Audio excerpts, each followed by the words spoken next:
அரசியல் நிலவரம் பார்த்தீங்கன்னா மிகவும் பரபரப்பை ஏற்படுத்தி வருதுங்க. இதில் விசிகா விஜய்க்கு ஆதரவு அளிப்பதில் பெரும் சிக்கல் ஏற்பட்டிருக்கு. இந்த ஒரு விஷயம் முக்கியமாக இப்போது அரசியல் வட்டாரத்தில் சொல்லப்படுது. மேலும் ஸ்டாலினுடைய மறைமுக தகவல் என்னென்னு தெரிஞ்சுக்க வீடியோவை கடைசி வரைக்கும் ஸ்கிப் பண்ணாமல் பாருங்கள். புதியவராக இருந்தீங்கன்னா மறக்காமல் சேனலை சப்ஸ்கிரைப் பண்ணிக்கோங்க. வாங்க நண்பர்களே, வீடியோக்குள்ளே போகலாம். விடுதலை சிறுத்தை கட்சியின் நிர்வாகிகள் இன்று மாலை பார்த்தீங்கன்னா சென்னையில் உயர்மட்ட கூட்டம் நடத்தி முக்கிய முடிவு எடுக்க இருப்பதாக தகவல் வெளியாயிருக்கு. இந்த தமிழக வெற்றி கழகம் தலைமையிலான அரசுக்கு ஆதரவு அளிப்பது குறித்து இந்த கூட்டத்தில் விவாதிக்கப்படுன்னு எதிர்பார்க்கலாம். இந்த ஒரு முடிவு விசிகாவின் எதிர்காலத்தை நிர்ணயிக்குன்னு முக்கியமாக சொல்கிறாங்க. மேலும் தாவேகாவின் அரசுக்கு ஆதரவு அளிப்பது அந்த கட்சிக்கு அரசியல் தற்கொலைக்கு சமன்னு அரசியல் வட்டாரத்தின் ஒருவித கருத்து நிலவி வருதுங்க. ஏற்கனவே இங்கு விஜய் பார்த்தீங்கன்னா தளி வாக்குகளை பெரும் பகுதியை தன்வசம் ஈர்த்துள்ள நிலையிலும் இப்போது விசிகா தாவேகாவுக்கு ஆதரவு அளித்தாலே மீதம் இருக்கக்கூடிய வாக்குகள் தாவேகாவுக்கு செல்லக்கூடிய அபாயம் இருக்கு. இதனால விசிகாவின் வாக்கு வங்கி முழுமையாக கரைந்துவிடுன்னு ஒரு கண்ணோட்டமாகவும் சொல்றாங்க.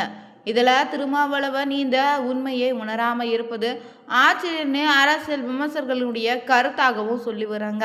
இந்த நேரத்துல தான் விஜய்க்கு ஆதரவு அளிப்பதில் அதிகாரத்தில் பங்கு கிடைக்குன்னு ஆசை விசிகாவிற்கு மட்டும் இல்லை, சிபிஎம் பார்த்திங்கன்னா இருப்பதாகவும் சொல்கிறாங்க. இதில் 17வது தமிழக சட்டசபை பேரவையில் சிறுபான்மை சமூகங்களைச் சேர்ந்த 27 உறுப்பினர்கள் இடம்பெற வாய்ப்பிருக்கு. இந்த சட்டசபையில் இந்த எண்ணிக்கை 15ஆக மட்டுமே இருந்த நிலையில் இந்த முறை பார்த்திங்கன்னா இந்த அளவு அதிகரித்து இருப்பதாகவும் சொல்கிறாங்க. இந்த 25 பேரில் 13 பேர் தாபாக்காவை சேர்ந்துள்ளன்னு முக்கியமான தகவலாகவும் சொல்லப்படுதுங்க.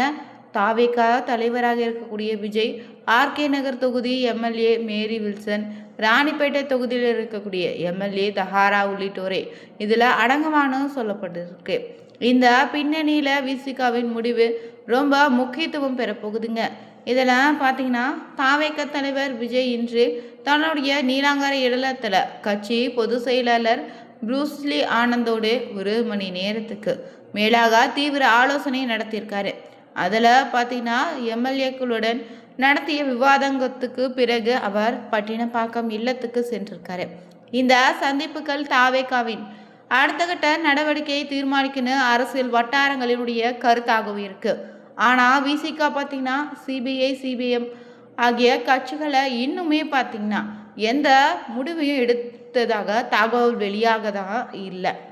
கம்யூனிஸ்ட் கட்சிகளான சிபிஎம் பார்த்தீங்கன்னா வாக்கு வங்கி இழப்பு அபாயத்தை எதிர்கொள்ள வேண்டியதாக இருக்குமா, எனவே அவை தாவேகாவுக்கு ஆதரவு அளிப்பதில் அதிக ஆபத்து இல்லைன்னு சொல்கிறாங்க. ஆனால் விசிகாவுக்கு மட்டுமே இந்த முடிவு மிகப்பெரிய அரசியல் இழப்பை ஏற்படுத்துன்னு ஒருவித கருத்து நிலவி வருதுங்க. இருந்தாலும் விசிகா உயர்மட்ட கூட்டம் என்ன முடிவை எடுக்கும் என்பதை பொறுத்தே தமிழக அரசியல் பார்த்தீங்கன்னா அடுத்த கட்ட தீர்மானிக்கப்படும்னு கட்சியாக உருவாக்கணும் சொல்லப்படுதுங்க. இதில் ஸ்டாலினுடைய மறைமுக செய்தியாக ஒரு கருத்து சொல்கிறாங்க. அது என்னன்னா, திமுக தலைவர் மு.க.ஸ்டாலின் விடுதலை சிறுத்தை கட்சி சொல்லக்கூடிய விசிகா இந்தியா கம்யூனிஸ்ட் கட்சின்னு மார்க்சிஸ்ட் கம்யூனிஸ்ட் கட்சின்னு 3 கட்சிகளுக்குமே அவசரப்பட்டு எந்த முடிவை எடுக்க வேண்டானோ உங்கள் எதிர்கால கருத்தில் கொண்டு முடிவெடுங்கன்னு சொல்லியிருக்காராம். நீங்கள் எந்த முடிவை எடுத்தாலும் திமுகவிற்கு ஓகே தானே ஸ்டாலினுடைய முக்கிய அறிவுரையாகவும் சொல்லப்பட்டு இருப்பதாக தகவல் வெளியாயிருக்குங்க. அது மட்டும் இல்லை, இந்த நேரம் பார்த்திங்கன்னா தமிழக அரசியல் வரலாற்றில் இதுவரை கண்டிராத ஒரு சட்ட சிக்கலை சிக்கி இருக்குது தமிழக வெற்றி கழகத்தின் தலைவராக இருக்கக்கூடிய விஜய்ங்க. தனிப்பெரும் கட்சிக்கு தாய் முதல் உரிமைன்னு ஜனநாயக மரபாகவும் விஜயின் ஒரே ஒரு நிர்வாக தவறால் தற்போது அவருக்கு எதிராக திரும்பி இருக்கு. ஆளுநர் ஆர்லேக்கரினுடைய பிடிவாதம் ஒருபுறம் இருக்க இந்த விவகாரம் நீதிமன்றத்திற்கு சென்றாலும் விஜய்க்கு தான் சாதகமான தீர்ப்பு கிடைப்பது கடினன்னு சட்ட வல்லுநர்களும் சொல்கிறாங்க. அது என்னன்னு தொடர்ந்து பார்த்துட்ருக்கோம். அந்த வகையில் இந்த சட்டசபை தேர்தலில் 107 இடங்களில் வென்று தனிப்பெரும் கட்சியாக தற்போது தாவேகா நின்ற போதும் விஜய் அமைதியாக இருந்திருக்கலாம். ஆனால் ஆளுநர் அழைக்கும் வரை காத்திருந்து பிறகு சட்டசபையில் தன்னுடைய பலத்தை நிரூபிச்சிருக்கலாம். இல்லைனா நான் தான் பெரிய கட்சின்னு சொல்லியிருந்திருக்கலாம். அதை விடாமல் கிண்டி ஆளுநர் மாளிகையில் அவர் சமர்ப்பித்த இந்த ஆதரவு கடிதம் தாங்க இப்போது பெரும் பிரச்சனையாக உருவாக காரணமாகவும் அமைஞ்சிருக்கு.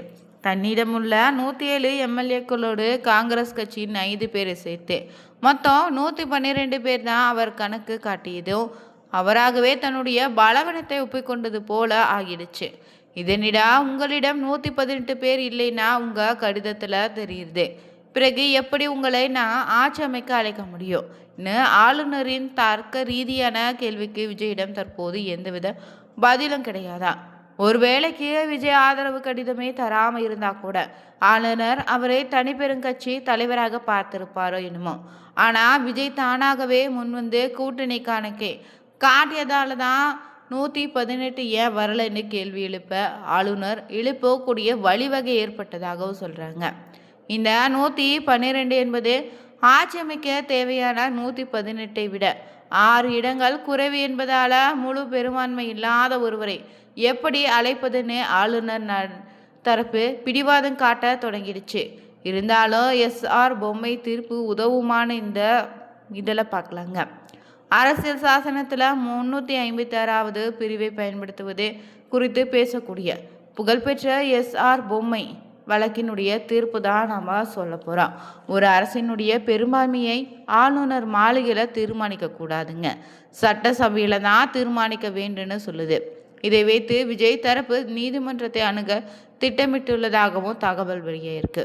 ஆனால் இங்கே ஒரு பெரிய சிக்கல் இருக்கு.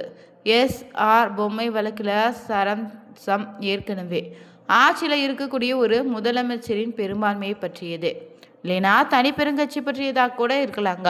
புதிய அரசு அமையாத நிலையில் ஒருவரை ஆட்சி அமைக்க அழைப்பதற்கு முன்னாடியே அவரிடம் பெரும்பான்மை இல்லைன்னே ஆளுநருக்கு ஆவணபூர்வமாக விஜயின் கடிதம் மூலம் தெரிந்துவிட்டதால் ஆளுநர் தன்னுடைய அதிகாரத்தை பயன்படுத்தி அழைக்க மறுக்கலாம். அதே போல் விஜய் நீதிமன்றம் சென்றார், நான் தனிப்பெரும் கட்சியின் தலைவர்னு அழைக்கவில்லை என கேட்கலாம். ஏன்னா ஆளுநர் தரப்பு விஜயின் 112 பேர் ஆதரவு கடிதத்தை காட்டியும் மனுதாரரோ தனக்கு 118 பேர் இல்லைன்னு ஒப்புக்கொண்டுள்ளார். இந்த நிலையற்ற ஒரு அரசை அமைக்க அனுமதிப்பதே குதிரை பேரத்திற்கு வழிவகுன்னு வாதிடமும் பட்டிருக்கு. சமீபத்திய கர்நாடகா கோவா மாநில வழக்குகளில் உச்ச நீதிமன்றம் வழங்கிய தீர்ப்புகளின்படி பார்த்தீங்கன்னா ஒரு கூட்டணிக்கு தேவையான பெரும்பான்மை இருக்கும்போது தனிப்பெரும் கட்சியை விட அந்த கூட்டணிக்கே முன்னுரிமை அளிக்கப்பட வேண்டும்னு இங்கே விஜய் காட்டிய 112 என்ற எண்ணிக்கை அவரிடம் மெஜாரிட்டி இல்லை என்பதை உறுதிப்படுத்துவதால் ஆளுநர் முடிவில் நீதிமன்றம் தலையிட விரும்பாதுன்னு சொல்லப்பட்டிருக்கு.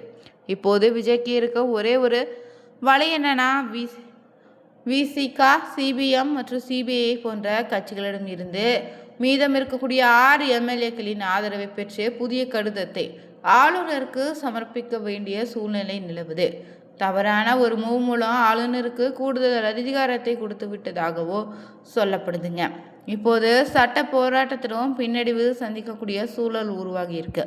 கிண்டி ஆளுநர் மாளிகையில் அடுத்த கட்ட நடவடிக்கை என்னவாக இருக்கும், அந்த 6 எம்எல்ஏக்கள் யாருன்னு, தமிழக அரசில் கிளைமேக்ஸ் எப்படி அமைய போகுதுன்னு இந்த வீடியோவில் தெரிஞ்சுக்கிட்டோம்.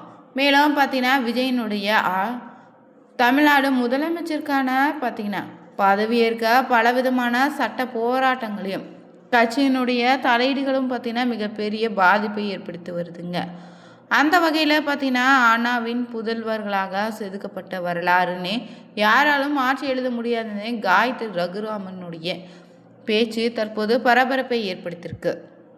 தாவேக தலைவராக இருக்கக்கூடிய விஜய் ஆட்சிக்கு வருவதை கண்டு திமுக அதிமுக இணைந்து ஆட்சி அமைக்க வேண்டும்னு இரு தரப்புல இருந்து குரல்கள் எழத் தொடங்கிடுச்சான். இத்தனை நாட்களாக யாரை எதிர்த்து அரசியல் செய்தாங்களோ அவங்களோடு சேர்ந்து ஆட்சி அமைக்க வேண்டுமான கோரிக்கை இரு களங்களுக்குமே முதல்ல பரிசீலித்ததாகவும் தகவல் ஒன்று பரவணுச்சு.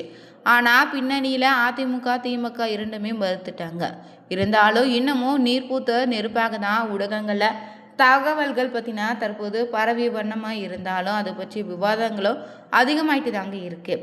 இருந்தாலும் இந்த சூழலில் அனைத்திந்திய அண்ணா திராவிட முன்னேற்ற கழகத்தின் மாநில மகளிர் அணி துணை செயலராக இருந்த நடிகையுமான காயத்ரி ரகுராமனுடைய ஒரு பதிவு பார்த்தீங்கன்னா, பேரறிஞர் சிபிஎம் அண்ணாதுரையின் புதல்வர்களாலும் தலைவராலும் கூட செதுக்கப்பட்ட அந்த மகத்தான வரலாற்றை யாராலும் அழிக்கவோ மாற்றவோ இல்லை மாற்றி எழுதவோ முடியாது.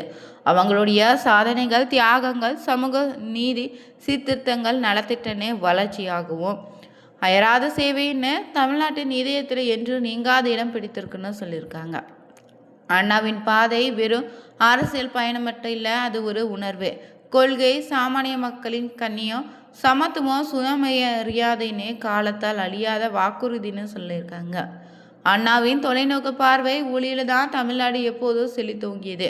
இந்த மண்ணிற்கு அண்ணாவின் கட்சி தேவை, அண்ணாவின் ஆட்சி தேவை, நிர்வாகத்தின் கருணையும் நீதியின் அச்சமின்மையும் மக்கள் நலனில் சமரசமற்ற உறுதி கொண்ட உண்மையான திராவிடத்தின் ஆத்மா இந்த மண்ணிற்கு தேவைன்னு சொல்லியிருக்காங்க.